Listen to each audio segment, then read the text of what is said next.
Hello and welcome to Dinis Guarda YouTube podcast series.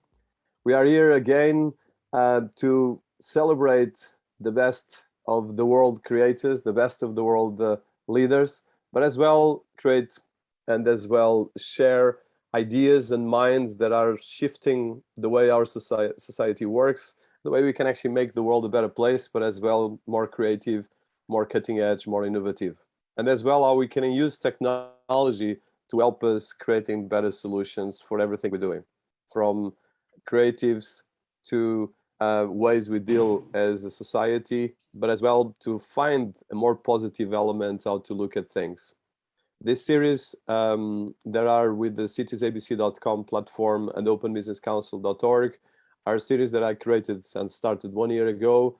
We have been interviewing over 165 people from all over the world, and we've been including from ministers to very diverse creators, technologists, scientists, and roboticists. And the most important thing is really the fantastic energy we've been creating here, but as well the things we've been sharing between all the different people that we've been talking and engaging with. And today I am particularly excited about this interview because one of my big passions is definitely film. And we're going to be talking with someone that is an industry expert, but as well as creating a cutting edge platform that I believe can be a lot of things in terms of the future of film, especially independent film, but can become much bigger. So I welcome to our series Rishi Kapoor, the founder and CEO of Paus TV. Welcome to our series. And Thank you for having me. My pleasure, and I'm very excited. So I'll just go through some of my notes here that our team put together about Rishi. So Rishi Kapoor, and there's a lot of names with Rishi Kapoor, but it's quite unique. This one here is an MBA graduate with a background in the TMT sector, and indefatigable a thinker and strong analytic leader that has been focused in building a lot of ecosystems, and especially from a background in film distribution, both in UK and international. Rishi is a former executive of Sony Pictures, Universal Studios, Warner Brothers, and Disney, and has been working with the likes of Netflix, Amazon, and Apple. And of course, these are the biggest players nowadays in terms of technology and film. And it's interesting to see that at the moment, the likes of Netflix, Amazon, and Apple are leading the film industry more than actually anything, and becoming global benchmarks and companies that everyone is there looking and spending their time there. So Rishi is the founder of a streaming independent filmmaker platform that is Paus TV, POUS.TV, that I recommend highly everyone that likes independent film, but as well that likes film, to go and check, because I think it's really amazing what he's putting there, but as well the business model that brings with it, which is really special and puts the creator in the front seat, which I think it's an important thing. And we've been talking about the creative economy for a long time, but we fortunately is not still the way it should be. And for instance, at the moment, as a final wrap up and Rishi work, is that there's millions and millions of creators worldwide, but a lot of these creators are struggling. And although we all stream content from TikTok to YouTube, most of this, unfortunately, is not creating money for the creators or for the economy, creative economy that we are all part of. And even in YouTube channels like mine, as it becomes bigger, we're not necessarily making money with YouTube. It's all through other things. So definitely there's a shift that we want to touch, and we want to look at this. But we want to look as well at the industry, at the possibilities that come out of this. So Rishi, I'm really excited, but I have a lot of questions, so let's go through this, and excited to start. Me too, let's go for it. Okay, so Rishi, so let's start by your background, because of course you have a fantastic project here, but I always like to talk about what made you who you are today, from an education, probably some part of family, as well from the UK to the world, and as well from your backgrounds, what made you first of all come to these industries, your passion, and as well how did you come to create Paus TV? Yeah, okay, fantastic. So born in the UK, grew up in a city called Wolverhampton near Birmingham, and I grew up with a huge passion for film. It was the one thing I felt as though got people truly immersed and lost in time. And so I grew up loving all types of film, independent, feature, franchise. And then I focused my academic background in economics. So I say to people, I'm an economist by nature, as opposed to a film executive. I studied economics throughout my years. I studied economics at university, and then I did a focus on economics throughout my MBA as well. And so the thing that got me into this was I'm passionate about how the economy works.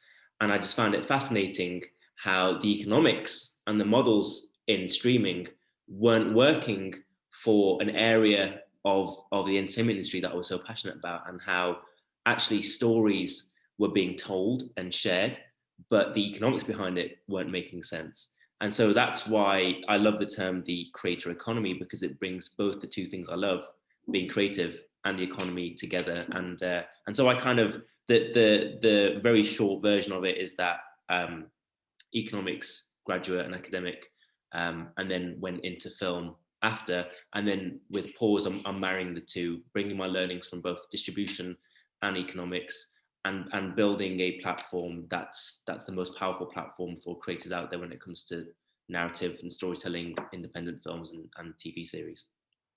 So I want to start, because one of the things that we found out looking at your researching about you is that you start Paus TV with no kind of hardcore technology experience, and you start the prototype in your room with 120 pounds, so around $200, and you onboard, and you've been onboarding some of the top award filmmakers in the world, and within a week you managed to attract 50 paying users.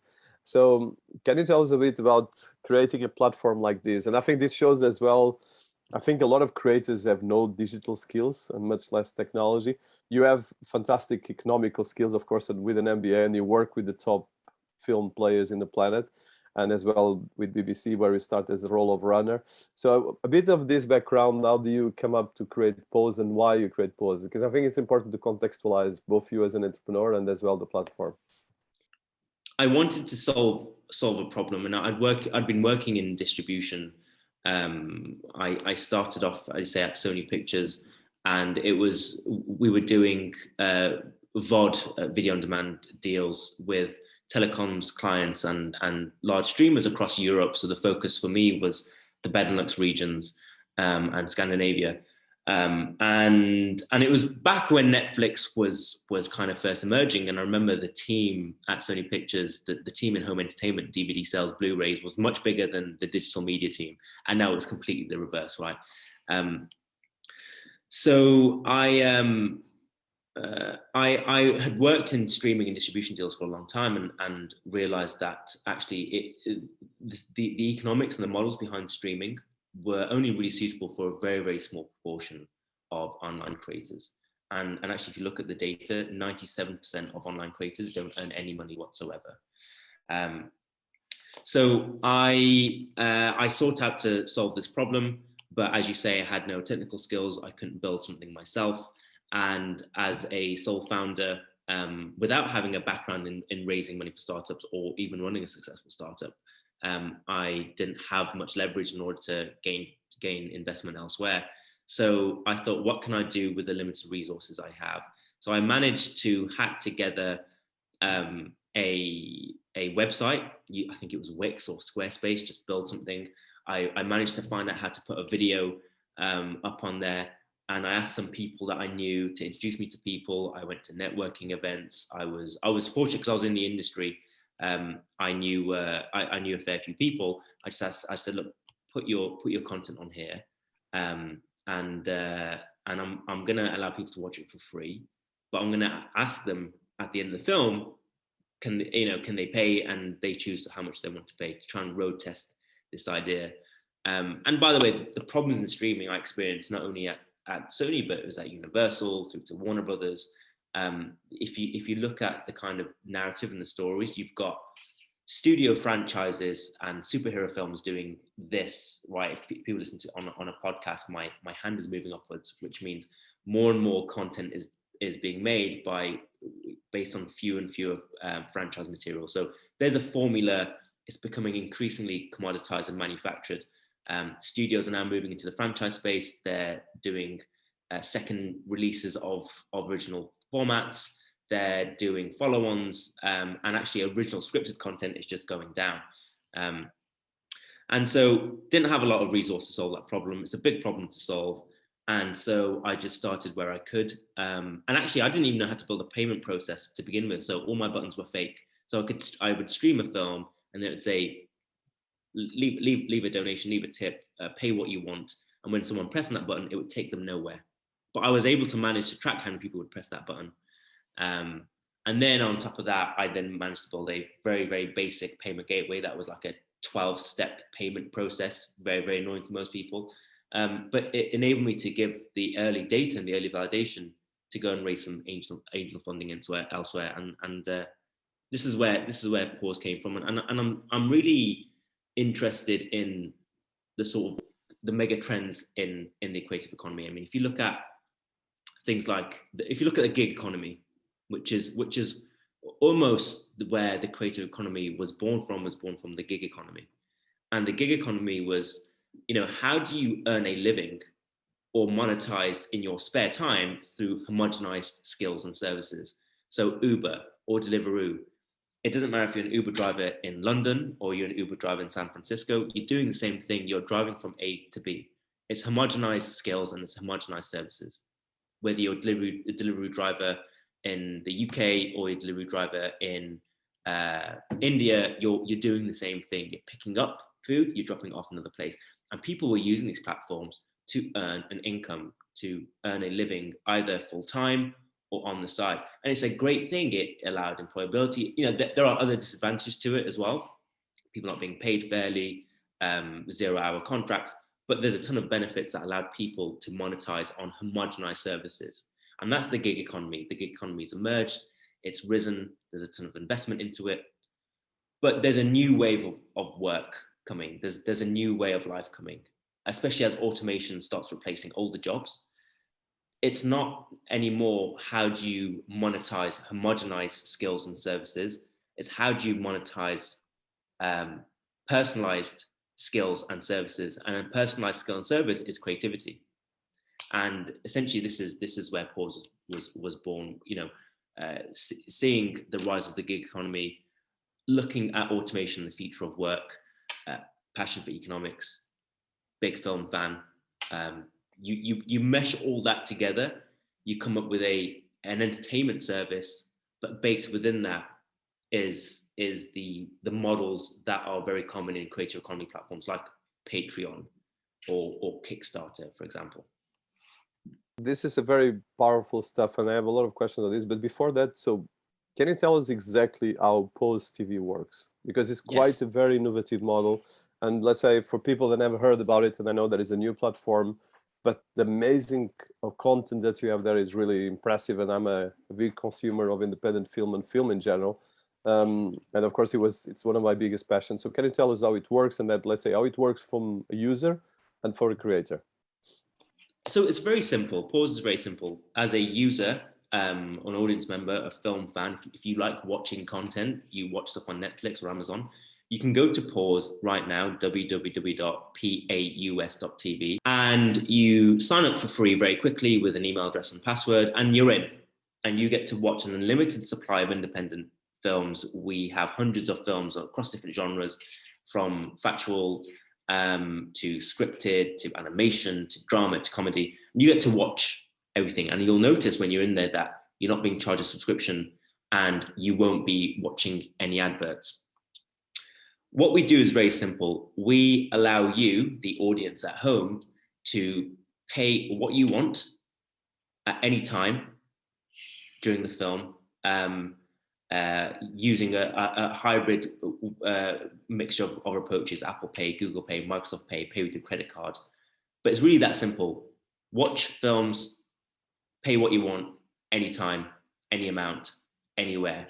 If you then look at it from the filmmaker's point of view, again, the process is very easy. If you're a content creator, you have a web series, you have a documentary, you can upload your film on Pause for free. You go to filmmaker.pause.tv, you upload your film for free, and it comes through to our curation team who will watch it. They will, if it hits a basic criteria, we will accept it onto our platform. And then this is your ability to showcase your work to the world and accept payments from anyone in the world, small or large. And that's simply how it is. It's a streaming service and micropayments married together so that audiences watch films free of adverts, free of being tied into a monthly payment, free of any barriers. And also creators can upload their film for free and earn directly from their fans, their friends, their family, in a way that has no barriers.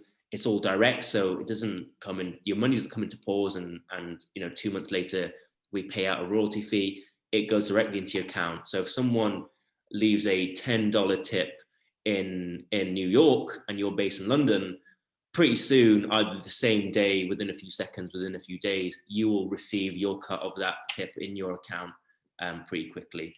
And so that's the kind of core of our business. Now, Dinis, how we met is because we're rolling out new offerings as well. We'll come to that a bit later, but the core of our business is this idea that you pay what you want, you tip the filmmakers directly.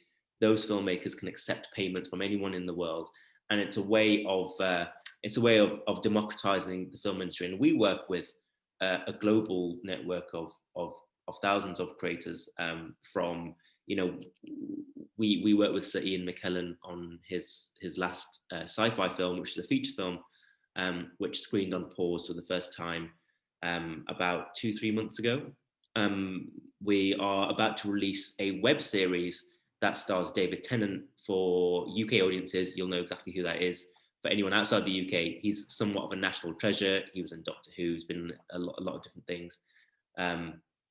So we kind of got the mainstream celebrities that are also doing independent work, but we also work with a first-time filmmaker, a debut writer, director, who's made their very first film in their bedroom during lockdown, for example. But it's a great piece of work, there's great ambition, and they have an appetite to share their work with the world and receive payments in a fairer way. And so we're essentially allowing creators to earn more money in a way that's fairer, and allow audiences to watch content in a way that's also fairer as well. Because I think there's something, conscious that we are on YouTube with this, but there's something undemocratic and quite invasive about people thinking that they're on a free platform. And I think also something that's called ad-based free viewing is somewhat of an oxymoron, because actually watching adverts and receiving adverts on the internet is not free. It does cost. It costs you in your personal data. And if you think that your privacy has a value, well, you're giving up that privacy. But there's also smaller costs, right? Your ability to receive an advert will cost you in data. It will cost you in battery life. So there are also hidden costs to being on a platform that serves you adverts. So you are directly or indirectly paying some sort of currency to watch an advert. And at the same time, that value, whether that value is in your personal data, is just going back to the platform. So creators aren't earning enough. It's like 0.07 pence per view on some video platforms. In this, it's not just in video and audio visual. There's problems also in music as well. 0.0001 per stream on Spotify. And if you think about the amount of hundreds of thousands of listeners or viewers you need to get to even earn a couple of pounds, it's quite mind-boggling. We just reversed it. We said, none of that. We don't need your personal data. We don't need to invade your privacy. We'll also allow you to monetize your fan base directly. And so that's essentially what Pause is. Really impressive. And you mentioned a lot of different things and some of the metrics that are really critical. So I would like to touch one of the things you said earlier. So 90% of the creators don't make any money. So, and the creative economy, and this is a paradox because we are increasingly in a creative economy, and as things get automated, in the end of the day, both from brand's perspective, from I would say from an entire economical perspective, with gamification becoming bigger and bigger and automation taking over most of the jobs that will become more relevant is actually precisely the creative economy, which at the moment some studies, and I will quote a study that actually we've been using, that around 3% of the world economy is right now a creator economy, more or less. I would say probably is more than 3%, because in the end of the day, it touches so much more people. But these are big numbers. And I think, for instance, I will just, this 3% contribution to the global gross domestic product, GDP, this is the creativity sectors, that makes it the most powerful emerging economical sector. So I know having you an MBA, but as well creating a platform on this, and as well, you touch a lot of things. For instance, of course, we're using on this series, both YouTube and podcasts, but this is all major global corporations. And like you said, most of these global corporations, and I speak for myself, they're not paying us anything, and they don't care less. Even me, with getting close to 10 million views, they don't care less who I am. They mostly even probably will forget some information about me, even if I worked probably with them in the past and managing as well multi-million dollars budgets, they don't care about me. And this happens in a lot of these big corporations, is a lack of personalization. But then if you are a creator, and this is the paradox, is that in terms of research and development and all these measures, for instance, Apple is dependent of the creators to make all their economics. Amazon is the same.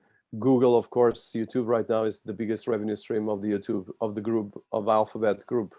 So I would like to, and of course, Netflix became a powerhouse precisely serving these audiences and being very smart in taking this forward. So my question is for you is, okay, looking at 97% of the creators not making any money, which is almost everyone, and then 3% of the global GDP right now becoming on the creativity sector.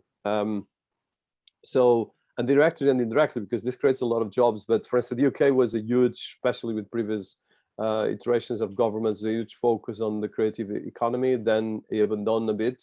And at the moment, it's a bit of a paradox, because of course, even for instance, if you are in TikTok, it creates a new industry with influencers, drivers of traffic, and so forth. So there's a lot of segments. You cannot put this in a box, because for instance, if you look at some of the top filmmakers like David Fincher and even Ridley Scott, they start with film in advertisement, and some of them making video clips. For instance, Spike Jonze started doing fantastic video clips, and actually initially was just actually doing videos of him playing radical sports, and then he became, of course, powerhouse filmmakers worldwide. So I would like to touch this complexity of the industries, but as well the lack of these players to understand that they have to really do something.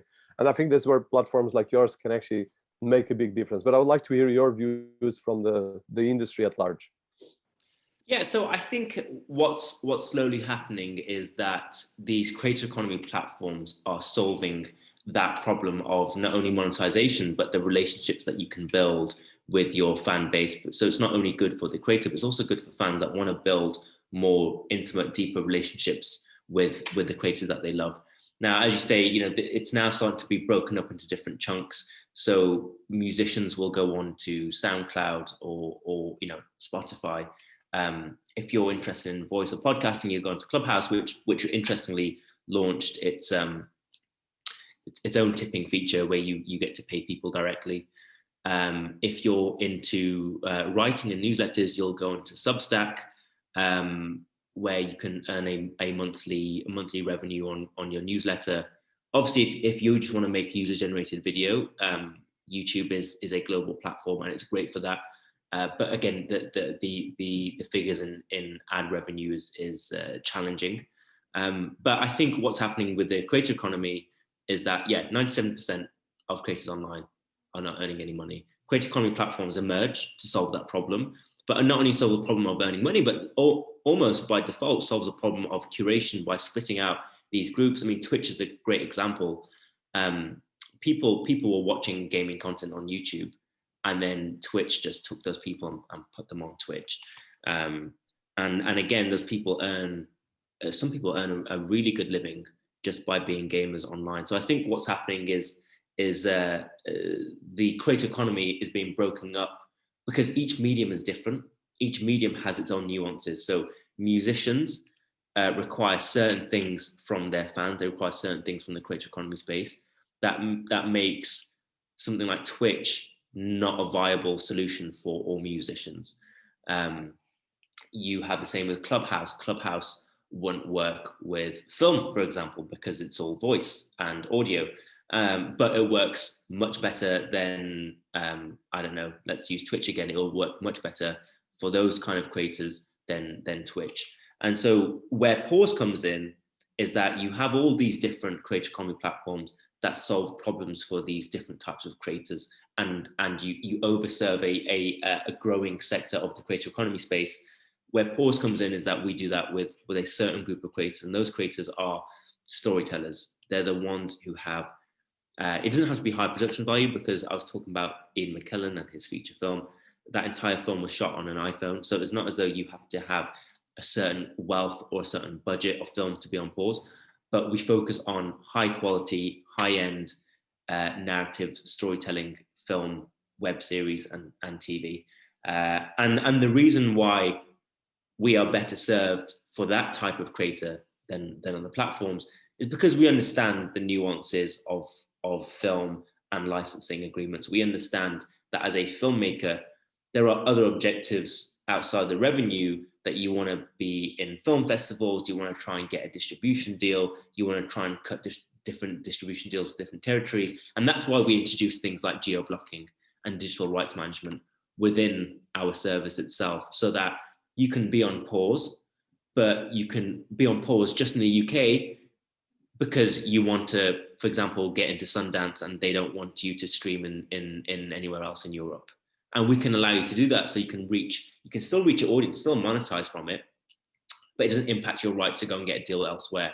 And again, I'll come back to the example of a feature film that we did with Ian McKellen that streamed on Pause and then went on to theatrical release in the US, and then went on to home entertainment release in New Zealand and Australia. Now that can only be done on a platform like ours because we understand what the window periods are. We understand that how we can curate a streaming experience, but not impact your rights to then go and sell it elsewhere. And so the creator economy space is important. YouTube was a catch-all, so whether you're a musician or you make user-generated content or you make film, it would take it all, and then just give a blanket approach to all of it, which is put up on here. We give the same thing to every single person.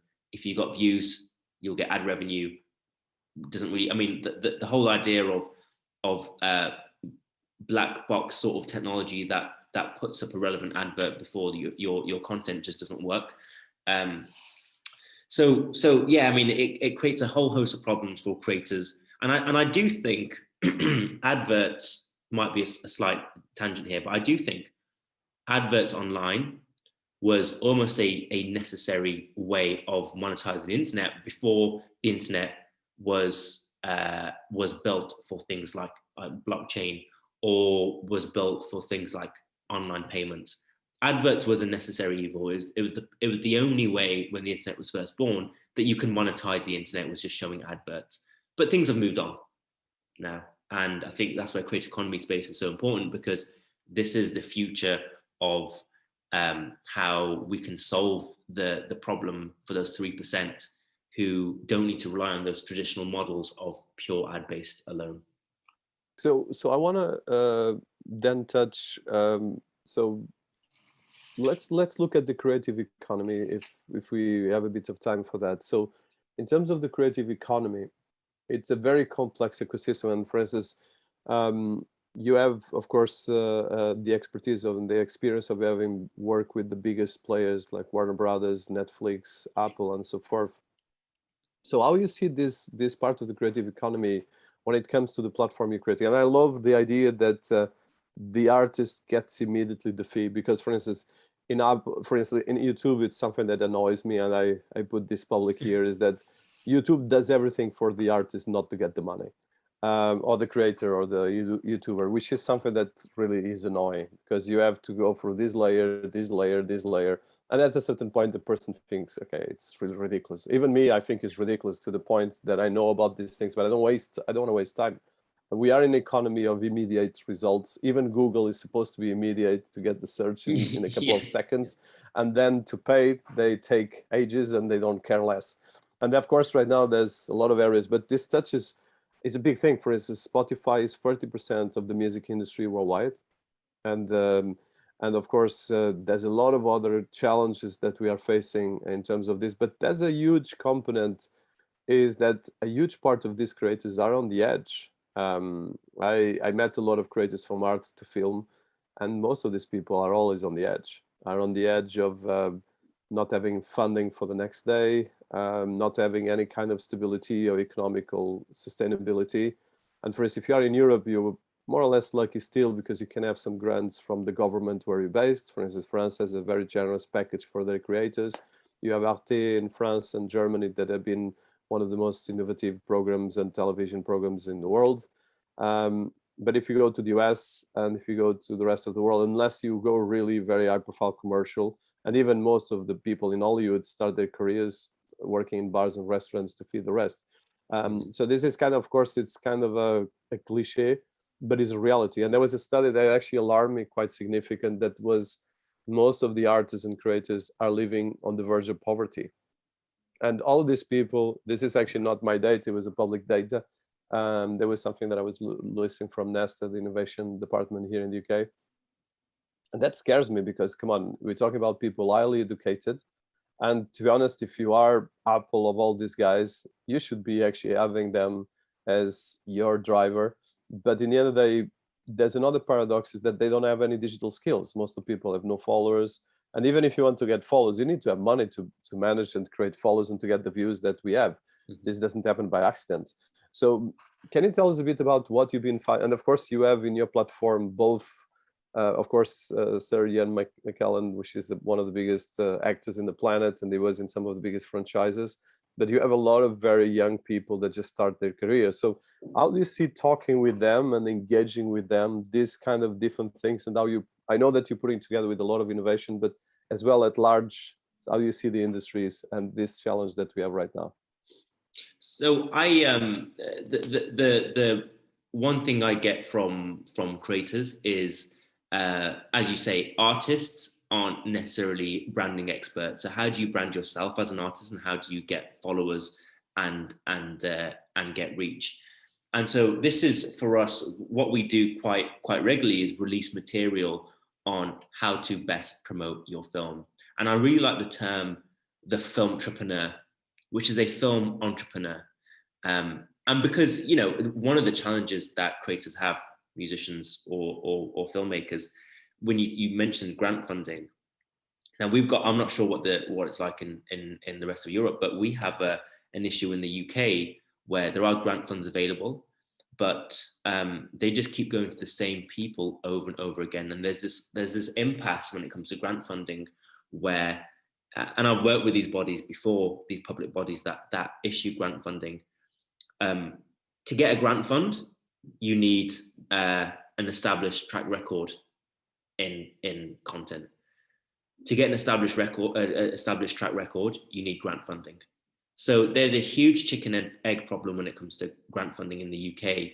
And that's why grant funding goes back to the same people over and over again. And there's also an issue in film of diversity and equality, because media, like you said about being on the edge of poverty, media is really bad for that, because what the expectation is if you want to work in film and media is that you do it for free. You're a runner on a set, but you do it for free because you want a free internship.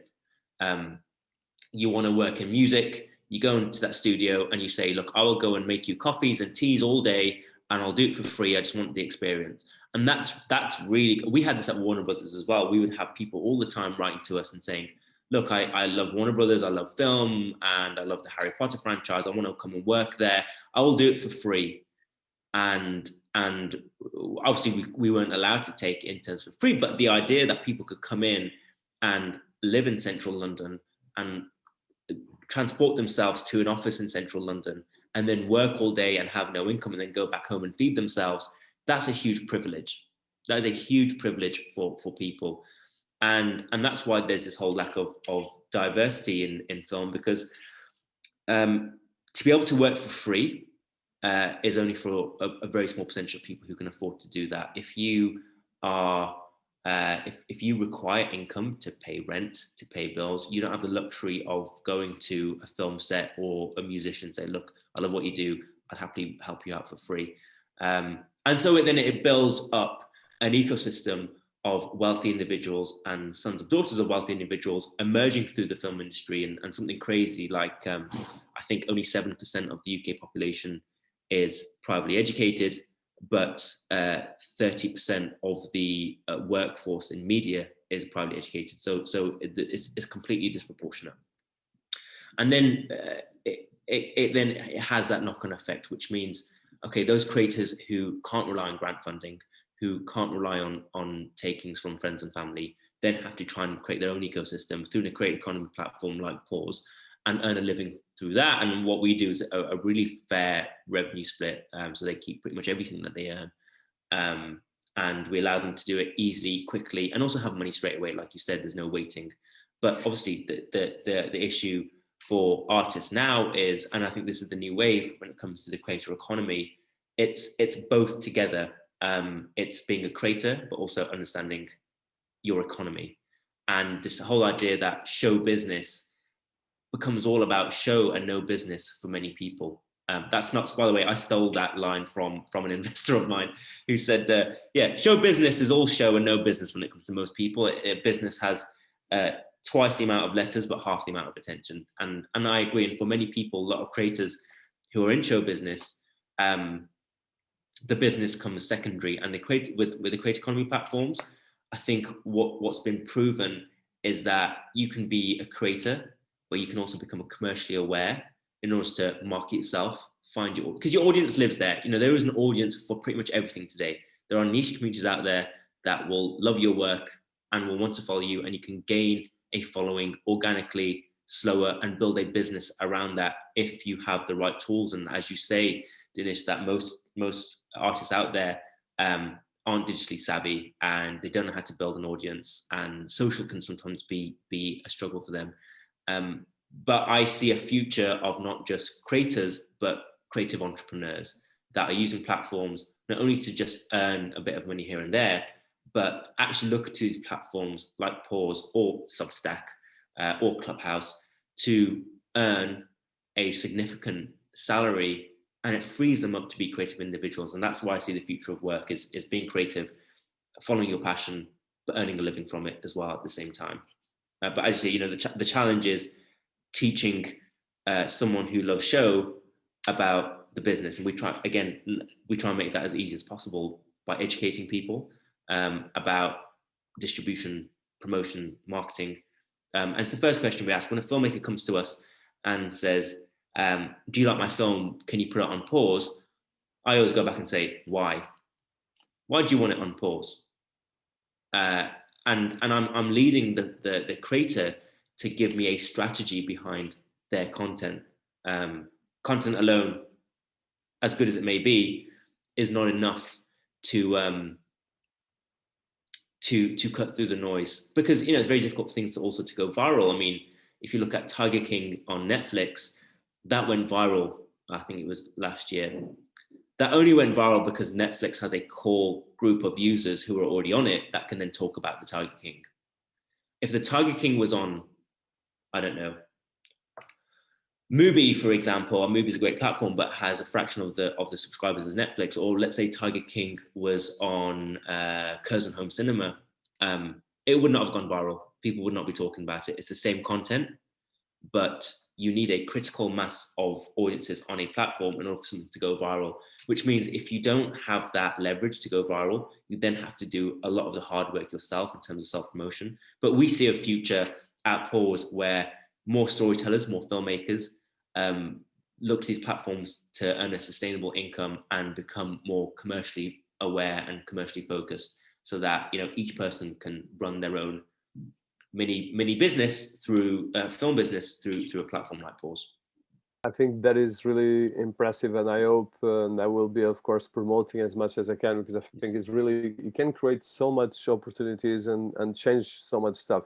It's not simple, though there's a lot of challenges on that level. So I want to touch right now a bit of the film industry. So as someone that has been going through, for instance, put recent a post on LinkedIn about the Bollywood industry, which is the biggest producer of films, but you are working with some of the leading filmmakers. You have with Rain Dance and a lot of high profile organizations worldwide. So can you tell us from the ecosystem, both the because if you look at the film industry as well, is like a few organizations, is Hollywood and Bollywood, and then you have the festivals like Cannes or Rain Dance and so forth, and then you have, of course, a lot of filmmakers, independent producers, and so forth that control most of the things, and then in the middle is, like you said, all these people we've been talking about that are the producers and the creators, but they are always a bit on the edge. So in terms of the film industry, there's a lot of stuff happening from the adoption of artificial intelligence to create better scripts and try to look at data and so forth, from Netflix that is, of course, looking more and more increasing into data to drive traffic,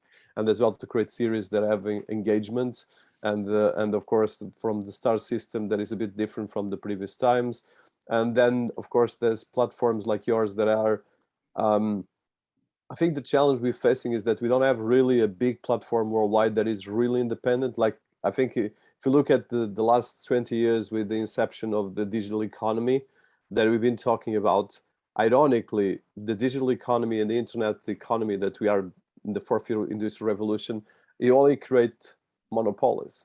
It didn't create actually, probably the only exception is really Wikipedia and organizations like WordPress that are the foundation, or even some kind of software open source. And even with the crypto industry, we still didn't create any kind of unicorn. Or I'm talking, well, unicorns create a lot, but in terms of money and trading, but I'm talking in terms of serving billions of people, we are failing massive, let's put it that way. And that partly is because of UI UX, it's partly because of traffic, because if you don't have millions of people coming to your platform, you can be the best in the planet, but it's worthless. So I would like to touch about this. How do you see the present challenge of the film industry? And as well, another element is the digitalization of the film industry. It's really, there's a lot of challenge in terms of digital transformation. Like you mentioned, the paradox is the artists are using most advanced technologies for making their films and editing and so forth, but they don't even know how to use branding, basic digital profiles. Most of them don't have a proper digital profile, even on Instagram or even on YouTube. They don't know how to use this kind of mainstream platforms. And this is very difficult as well, because being an artist, you are focused in making your art really good, or a filmmaker, which is even more complex because it's a teamwork. But at the same time, it implies that if you don't have a good brand in IMDb, if you don't know how to position yourselves in Rotten Tomatoes, no way you're going to be scaling your work. And there's filmmakers, for instance, from Jonas Mekas to Chris Marker, that really made achievements, and they're like historic filmmakers, but they're always on the fringes. And even Jim Jarmusch or Wim Wenders and a lot of these personalities, they made one or two mainstream films, but they've been always kind of in the kind of auteur kind of circuit, and very difficult to go to the other areas. But it's a paradox, because with all these kind of platforms, this should be different, because there should be opportunities for almost everyone to create their own niches and make revenues. And I think this is kind of centralized. So I'd like to see, how do you see the film industry and the challenge that I'm sure you are better qualified to answer than anyone. Yeah, so the industry as a whole, obviously increasingly becoming digital, and the average household number of subscriptions is increasing at a very slow rate, but it's increasing. So households' expenditure and their entertainment wallet is getting slightly bigger. We obviously have cord cutting and linear TV being challenged by online streamers. Now, the biggest challenge that the industry faces overall is that, and I can break it down to three core buckets. To work really well in the media industry, you only work off three pillars broadly. I mean, this is quite generalist, but just to kind of compartmentalize all the thinking. You can compete on three different ways. You can compete on technology, content, or business model. And so when platforms say content is king, well, you're ignoring the technology and you're also ignoring the business model. And I'll give you a few examples here. Quibi, that if people remember, launched in 2020, spent $1 billion on content, and it was supposed to be high-end, short-form Hollywood in your pocket in 5 minutes type of thing. And then they folded within 6 months. They had $1 billion spent on content and folded within 6 months. And actually, the amount they spent per minute was probably more than what Disney spent per minute on their content, because they spent a lot of money on very, very short form pieces of content. So why did a company like Quibi, with really good technology and amount spent on content, collapse after just a few months? Well, if you look at all those things, was the technology of Quibi far, but 10x better than the technology of Netflix or Disney? Arguably, no. I mean, I know they did their thing where if you rotated your phone, you could zoom in, but this is kind of an incremental change of watching content online. And to some extent, online streaming of video and online streaming of content is somewhat of a commodity. There's very little you can do on top of watching a piece of content on your screen that 10x's the technology elsewhere. You can have fluid viewing. I mean, Paus has that, right? We have Chromecast, we have AirPlay, we have fluid viewing across different devices. But that becomes the status quo. Then you look at the other two pillars in order to compete in the media industry. It's content and it's revenue model. And now, to really win at content, you have to get exclusive deals, you have to get stuff that's new, and you are competing for eyeballs with Netflix and Disney, who have like 15 billion spend on content. So, you know, they will spend more on like one episode of one series than probably our entire next round of funding. Right. So as a startup or any platform media, whether you're Paramount Plus or your Warners and you're creating a new direct-to-consumer offering, not a lot of them can write the same checks that Netflix can in terms of spending on content. So then it comes to business model, right? Can you compete on technology? Can you 10x what's already out there? Maybe, maybe not. Can you outspend and can you 10x on content? Maybe, maybe not. But can you play around with business models? And this is where Paus comes in. If someone says, well, how do you compete with Netflix? How do you compete with global streamers? Well, look, Netflix has wonderful content and will always outspend their competitors on what they're going to produce. Technology becomes a status quo so that people expect a certain thing. You don't go to Disney because the quality of the streaming is better than Netflix. You don't do that. You go to Disney Plus because you're watching a different type of content that you want to watch on Netflix. And then business model has become the status quo across streamers as well, because every streamer goes for the same options: AVOD, advertisement video on demand; TVOD, transactional video on demand; or SVOD, subscription video on demand; or even PVOD, which is premium video on demand. And so when Paus comes in, is a completely new model, and competes on that model. Say, okay, well, we won't spend $15 billion on content, and we're not going to reinvent content streaming on mobile devices, but we're going to give you a model that is far fairer for you and far fairer for the content that you're watching as well. And so the biggest issue for emerging streamers, I kind of look at this as horizontal platforms and vertical platforms, and people have different takes on what horizontal and vertical means, but essentially horizontal is across different genres. You have no specialism in niche, you work across everything. And then you've got these vertical platforms that focus in on communities like Crunchyroll, for example, or Rooster Teeth. They understand a niche community and they serve that niche community. So I think the benefit of being a niche or independent on-demand service is that you fill the gaps that Netflix and Amazon and Disney leave. You fill the gaps that those companies leave, because they cannot.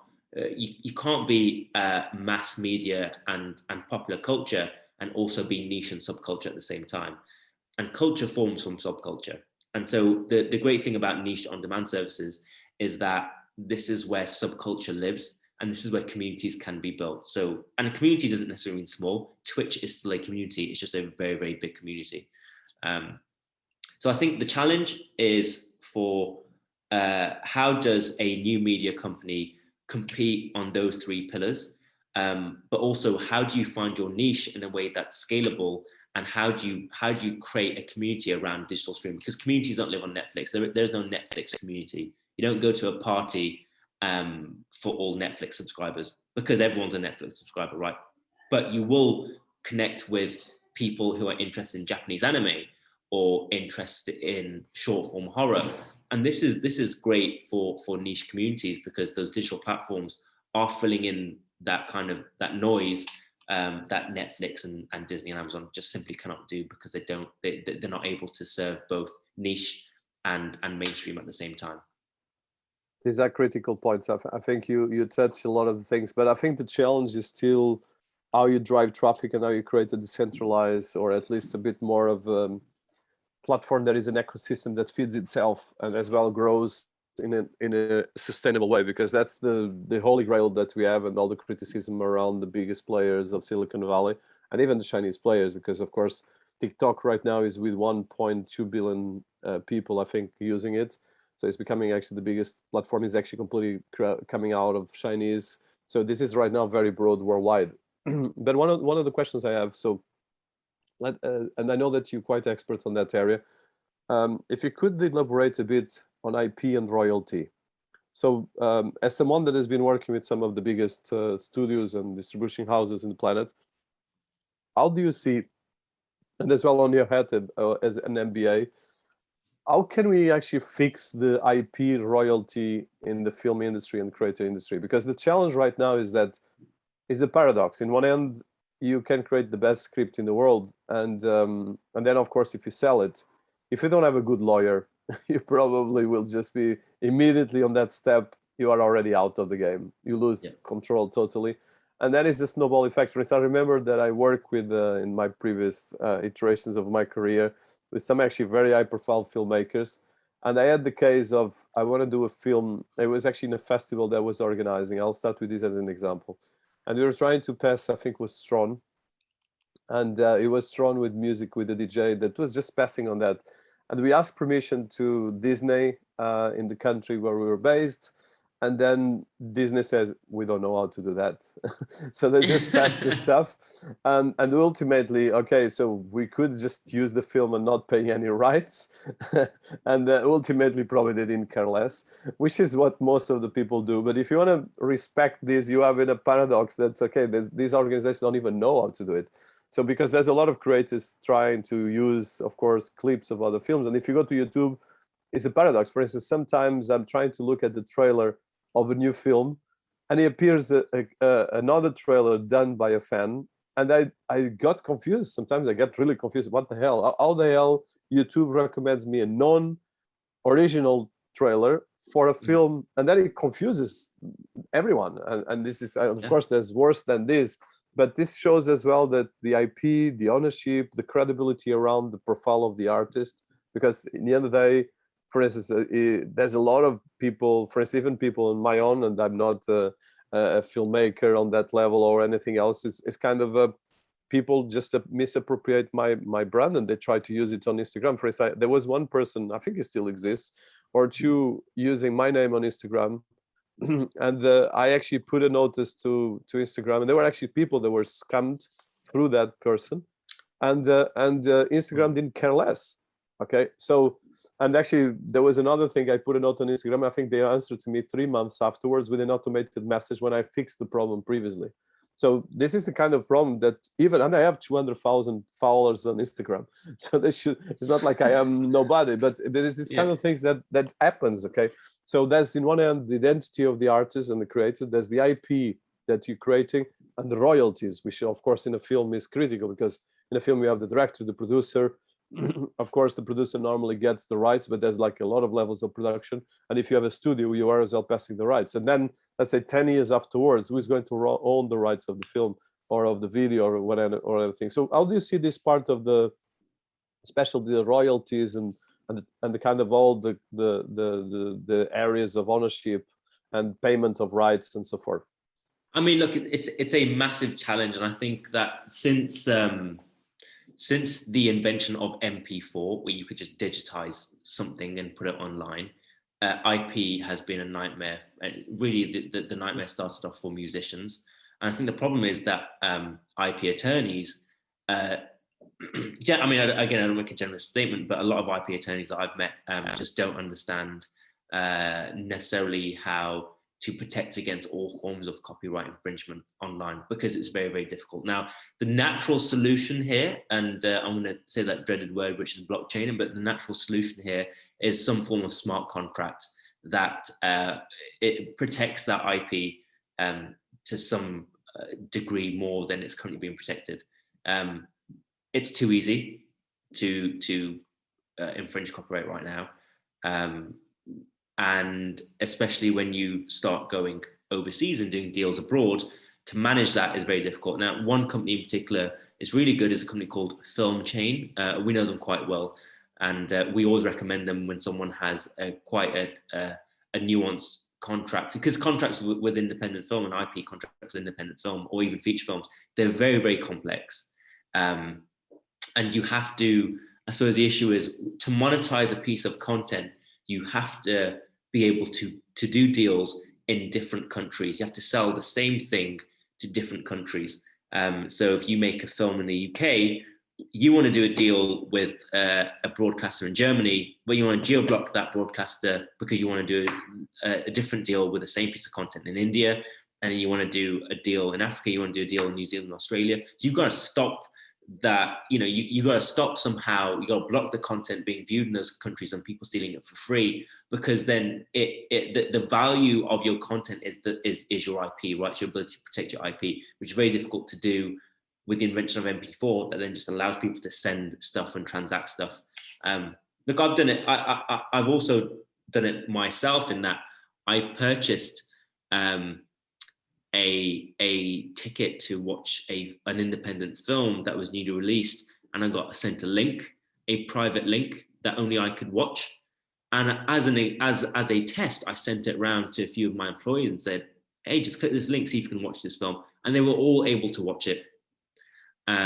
And so it's beyond not just IP, but how do you manage royalty fees based on views? So I don't have a magic solution. I think it's a massive challenge. It's been a challenge for a long time. I think the natural solution here, and I'm probably speaking out of my own depth here, but the natural solution here is smart contracts and blockchain. I've seen a really good example of Film Chain that basically allows filmmakers to create smart contracts.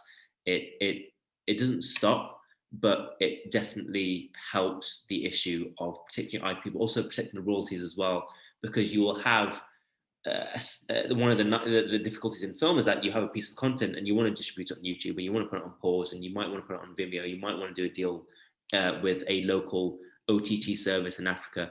And so not only is the copyright, but then there's the royalty. Like, how do you manage all the payments from all these different people? And it just becomes very, very difficult. And I don't know, there's not too many solutions to it, but one solution that we used is a blockchain solution that allows you to receive all the money from all these different places in a centralized account and then take it off in one go. The reason why Pause opted to pay out daily is because we didn't want to be an escrow account. We didn't want to be another one of those places where the filmmaker has to figure out when their money's coming to them. It comes to them straight away. So there's no blocker. But I think the issue of IP is really because that's how you monetize content, is your ability to do deals in different territories and do different kinds of deals at different times as well, right? Because you want to be able to carve out a window period for your film. You might want to carve out a 2-month deal on an exclusivity clause to then showcase that piece of content with another broadcaster for a 2-month period.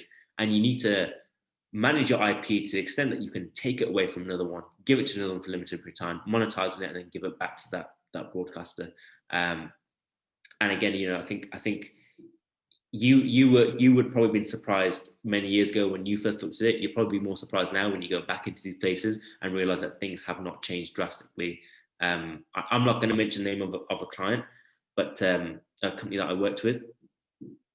But I was really surprised as one of the biggest media companies in the world, how their IP arrangements were formed and how it provided very little protection for the content owner and little visibility and had to. So these things have not moved on drastically in mainstream media. But I think technology naturally provides solutions for this across the web. I think this is kind of the biggest thing, and I think a critical element that we have to consider increasingly. So I want to talk, of course, and I know that you have limited time, so probably one of the last two questions. So in terms of the NFTs, non-fungible tokens, so this is kind of making a big revolution, a revolution both from a perspective of IP, from a perspective of ownership of data and creative arts. But it's going to be, for the moment, of course, it's already in the first stage of the year, around $3 billion economy. I'm talking about sales. And for instance, alone, OpenSea sold around $150 million in June. And for instance, it's interesting to see, if you go to OpenSea, you have Fortune Media creating their own NFTs, you have The Economist, you have a lot of different things. But of course, with film, for instance, you have Ian McKellen on your platform, but for instance, recently Anthony Hopkins launched a film entirely as an NFT. There's a couple of case studies of filmmakers that are releasing creative films or shorts in this. I think the biggest case right now is Mila Kunis and her husband Ashton Kutcher, that launched an entire new series for NFTs with actually Ethereum founder, which is actually very cool. Mostly is a series of animated adult cartoons that you can actually buy and collect. But I think a lot of these things are really massive. Well, it's already, from a scale perspective, it's already massive, the possibilities that we have here, because in the end of the day, you can actually own this and you can scale. For instance, I think the Mila Kunis example is actually particularly interesting, because it brings a kind of a new component. And I want to touch this, and I want to see how you see this, and as well the possibilities in a platform like yours, how we can actually take this. So I will just use for people listening to us, because this is the Mila Kunis is quite new, and I think it's probably one of the most interesting ones. So it's called the Stoner Cats, and it's making millions selling NFTs. And what is interesting is the platform actually, ironic, the website is very weak.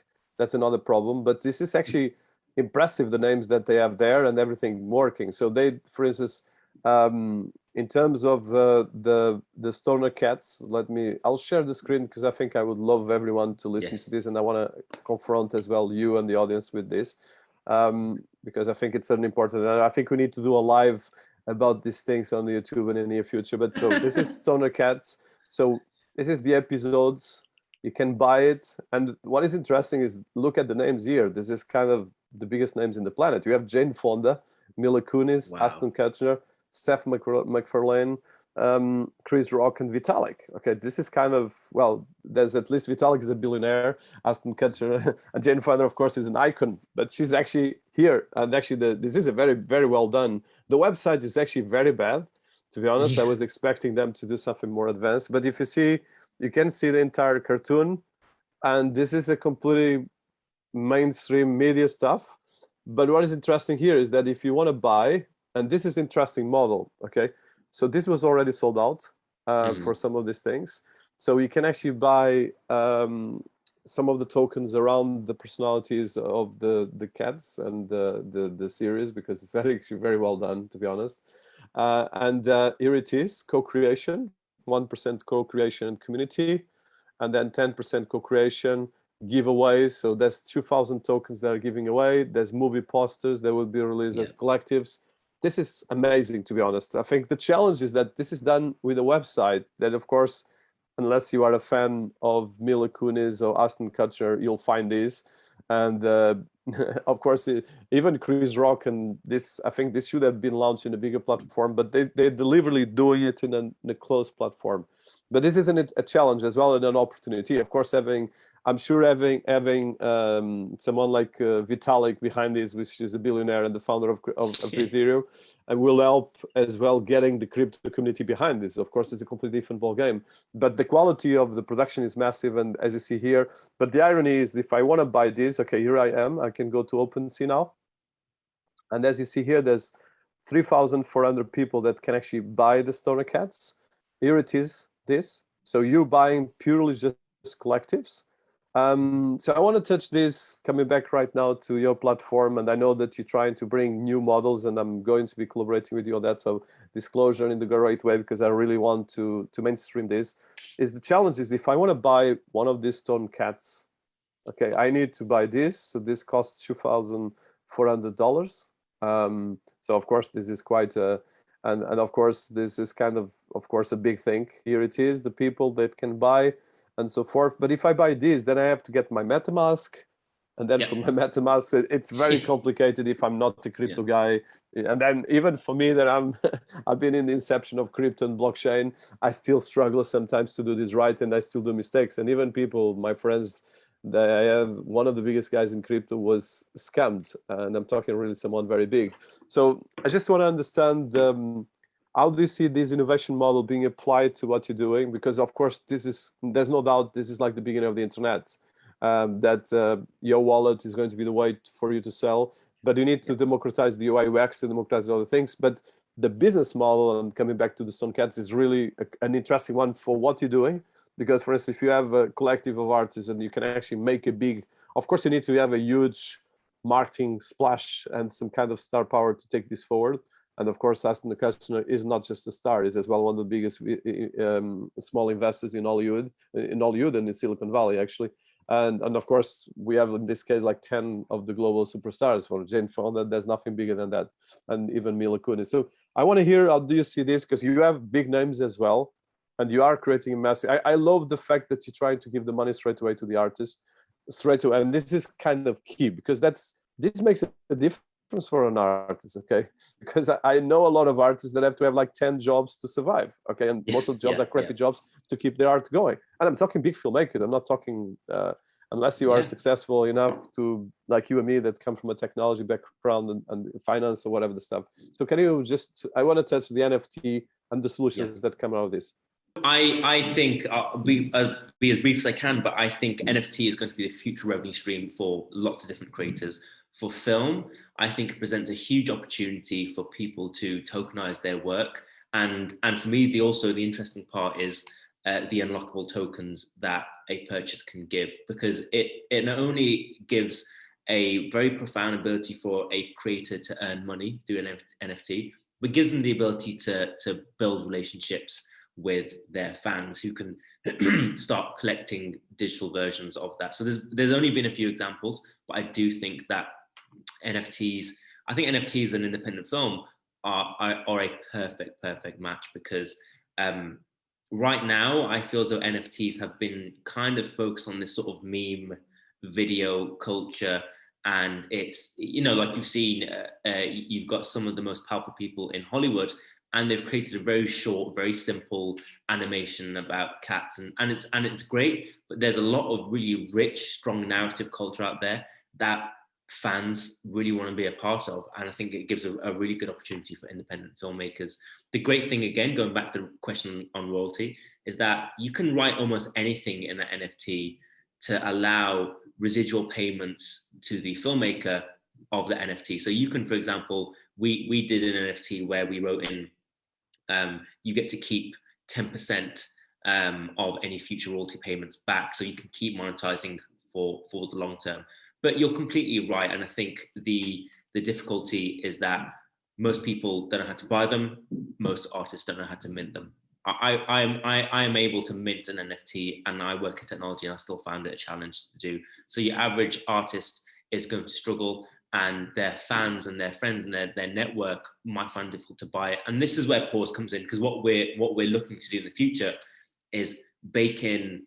We want to integrate an NFT marketplace within a streaming ecosystem that makes it really easy and seamless. And this is why we're collaborating with you. We want to create a user-friendly NFT experience so that people can stream and then also tip and follow that filmmaker and build a relationship, but also purchase, just like you purchase merchandise, you purchase an NFT relating to that content. And there's a million different ways that you can split NFTs. You can even do NFT tickets in order to get access to a screening. You can get NFT tickets within a metaverse and a virtual world. I mean, there's a huge amount of opportunity when it comes to NFTs. But the crux of it is that this is going to be a serious revenue stream for filmmakers. And the importance here isn't about the opportunities and the tokens, but it's about creating it in a user-friendly environment. Why would you marry streaming and a video platform like Paus with NFTs. Well, it's the same reason why you sell t-shirts at a concert, right? It's because people want to be able to signpost and signal the fact that they have purchased something within an environment where they're consuming that piece of culture or entertainment. It's much more than about ownership and investment. It's also about bragging rights as well. It's about the ability to support, but also say, I own a part, or I have a digital collectible that is related to that piece of work. And so at Paus, this is what we're looking to do in the future. Super excited to be working with you on that, Dinis, and the future possibilities and NFTs are endless. But for me, for any creators who are watching this and you don't know a huge amount about NFTs, please understand it as much as possible, because it's going to be the future of how you are able to monetize your work and earn revenue from it. If we can democratize it, so it's not just for the crypto community, so it's not just for the people who understand how to mint and they understand gas fees, which most people don't. If we can democratize that user journey, then the possibilities of NFTs and tokenizing content, tokenizing editions of content, tokenizing film posters, tokenizing film scripts, the possibilities are completely endless. And so I'm very excited for the future of Paus and NFTs and working with you on that as well. Definitely excited. I know that you have to go, so I want to thank you for this. And there's a lot of things I suggest of people to listen to this, especially if you are into film and creative industries, because there's a lot of pearls of wisdom here. And Rishi is definitely an expert on this. I think just for people listening to us, I really advise you to go to paus.tv, POUS.tv. I would suggest as well that you study the platform, sign up, and look at, there's fantastic things. Well, of course, there's Ian McKellen for the ones that want something more mainstream, but you have from dramas to short films to a night at the theater, animated shorts, documentaries, sci-fi, and a lot of fantastic things here. It's really a fantastic work. There's as well a series of filmmakers questions. I showed that before with people like even Richard Branson that has produced some of the series here. But I know that you have a lot of cutting edge, bigger filmmakers coming on board. I don't know if you want to announce that or not. We might get that in a second. Yeah, I mean, some of that's confidential. And engage here. Yeah. I'm a huge fan.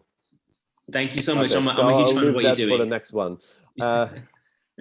Absolutely. The same here, and congratulations first of all. Okay, this is not easy, and let's make it mainstream. And for people listening to us, especially the guys that have more crypto power, please get on board on this, and let's use this crypto power to really create some cool stuff. Thank you so much, and talk soon. Cheers. Thank you. Take care. Thank you.